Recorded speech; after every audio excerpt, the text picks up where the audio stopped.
नमस्ते। कहानियाँ दिल की में आपका एक बार फिर से स्वागत है। एक घर सिर्फ 4 दीवारें नहीं होता, वो अपने अंदर बहुत कुछ समाये, बहुत कुछ समेटे होता है। कुछ कहानियाँ जो हंसी से भरी होती हैं, कुछ आंसुओं से और कुछ अनदेखी सी। आज की हमारी कहानी ऐसे ही एक जगह के बारे में है। तो चलिए शुरू करते हैं आज की कहानी, वो घर। कुछ घर अपनी कहानी फर्श की चरमराहट और खिड़कियों पर थपथपाती हवा से बयां करते हैं, लेकिन ओकवुड लेन का घर वो खामोश, चौकस और प्रतीक्षारत था। नई किराएदार अनन्या सिंह नवंबर की एक नमी भरी दोपहर में वहां रहने गई थी। उसे शांत और एकांत की तलाश थी, शहर के शोरगुल से दूर एक ठिकाना।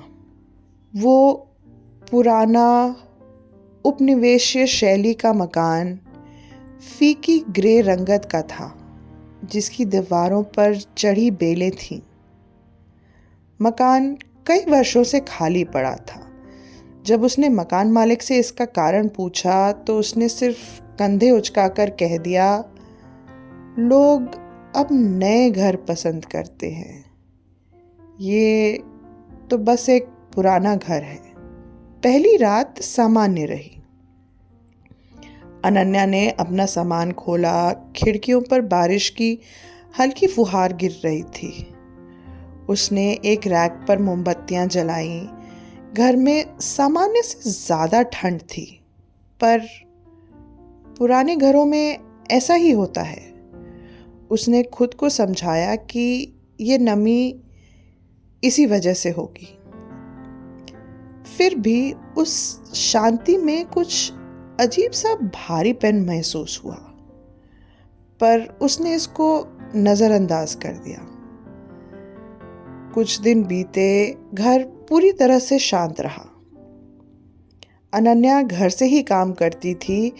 केवल खिड़कियों पर टकराती हुई शाखाओं की आवाज़ या बारिश की हल्की गूंज उस सन्नाटे को तोड़ती थी। फिर एक सप्ताह बाद उसने पहली बार वो निशान देखे। वो हल्के धूल में उकरे गए पैरों के निशान थे, छोटे बच्चों जैसे। वे सीढ़ियों के पास तहखाने के दरवाजे से आते हुए दिखाई दे रहे थे। अनन्या लंबे समय तक उन्हें देखती रही, सोचने लगी कि क्या पिछले किराएदार के कोई बच्चे थे। लेकिन मकान मालिक ने तो कहा था कि ये कई सालों से खाली है। उसने निशानों को साफ किया और खुद को समझाया कि बस ये धूल गिरने का एक पैटर्न सा बन गया है। लेकिन उसी रात पहली बार उसने वो आवाज सुनी, हल्की थपथपाहट ऊपर वाले कमरे से, टक टक टक, जैसे कोई लकड़ी की फर्श पर धीरे धीरे दस्तक दे रहा हो। उसका दिल तेजी से धड़कने लगा। उसने सोचा, पुराने घरों की लकड़ी में अक्सर ऐसी आवाज आती है, ये सामान्य बात है। लेकिन वो आवाज फिर आई, इस बार और धीमी पर ज्यादा करीब लग रही थी। अगली सुबह उसने ऊपर का कमरा देखा। सब कुछ ठीक था, लेकिन हवा में एक हल्की सी महक थी, गीली मिट्टी जैसी। उसने खिड़की खोली जिससे कमरे में ताज़ा हवा आ सके, और फिर खिड़कियां बंद कर कर नीचे चली गई। अब हर रात ये हल्की थपथपाहट लौटने लगी थी। कभी बहुत तेज नहीं होती थी, कभी जोरों की नहीं होती थी, बस होती थी। जैसे घर हर रात थोड़ा ज्यादा सांस लेने लगा हो। फिर उसको हल्की फुसफुसाहट सुनाई देने लगी। ये तब हुआ जब वह बाथरूम में दांत ब्रश कर रही थी, बहुत धीमी सी, जैसे कोई दूर से बातें कर रहा हो। शब्द स्पष्ट नहीं थे, लेकिन आवाज की लय थी। उस रात उसने लाइट जलाकर सोने का फैसला किया। अगली सुबह जब वो रसोई में कॉफी बना रही थी, तो फिर से उसने तहखाने के दरवाजे पर गौर किया। वो खुला हुआ था, पर उसने तो इसे बंद किया था, तो फिर ये खुला कैसे? उसने मकान मालिक को फोन किया। ये कुछ नहीं होगा, उसने थकी हुई आवाज में जवाब दिया। ऐसा है, मैं किसी को भेज देता हूं। अगले दिन एक बूढ़ा मिस्त्री आया। उसने तहखाने का दरवाजा, सीढ़ियां और घर के चारों तरफ का मुआयना किया। सब ठीक ही लग रहा है, लेकिन जाते जाते वह रुक गया। अगर आवाजें आती हों तो तहखाने में मत जाना। बहुत नमी भरा और अधूरा सा है, वहां अजीब लगता है। उस रात वो फुसफुसाहटें और तेज हो गई। अनन्या ने एक सपना देखा। एक बच्चा, पीला चेहरा, बिस्तर के किनारे खड़ा।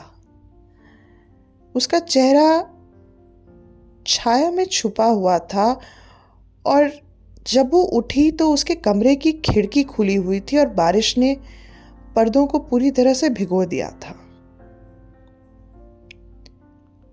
इन सब चीजों से परेशान होकर उसने तहखाने में जाने का फैसला किया। वहां हवा बड़ी भारी सी थी और गीली मिट्टी की गंध बहुत तेज। हल्की सी रोशनी एक धूल भरी खिड़की से अंदर आ रही थी। कोने में लकड़ी के पुराने बक्सों के पीछे दीवार पर कुछ लिखा सा लग रहा था। उसने जब उस पर से धूल हटाई तो उसे दिखा, मुझे माफ कर दो। ये शब्द गहराई से खुरचे हुए थे, जैसे जल्दी में और घबराहट में लिखे गए हों। नीचे पैरों के छोटे छोटे निशान भी थे, जैसे कोई बहुत देर तक उस कोने में खड़ा रहा हो। तभी ठीक उसके पीछे से वही फुसफुसाहट। वो तेजी से मुड़ी, पर कोई नहीं था।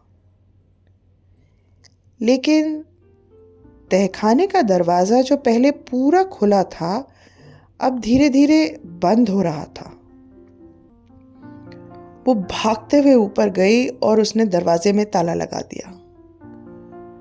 उस रात कोई आवाज नहीं आई, बस गहरा घुटन भरा सन्नाटा था।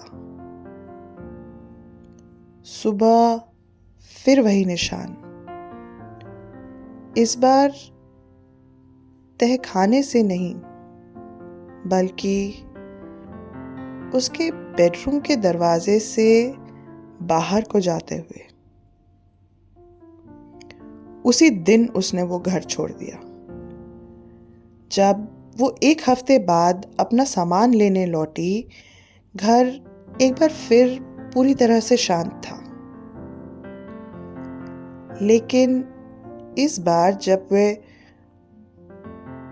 मुख्य दरवाजे को बंद कर कर जा रही थी, तो उसने एक हल्की सी खरोच देखी वहां पे, लकड़ी में, इतनी हल्की कि सिर्फ सही रोशनी में दिखाई दे।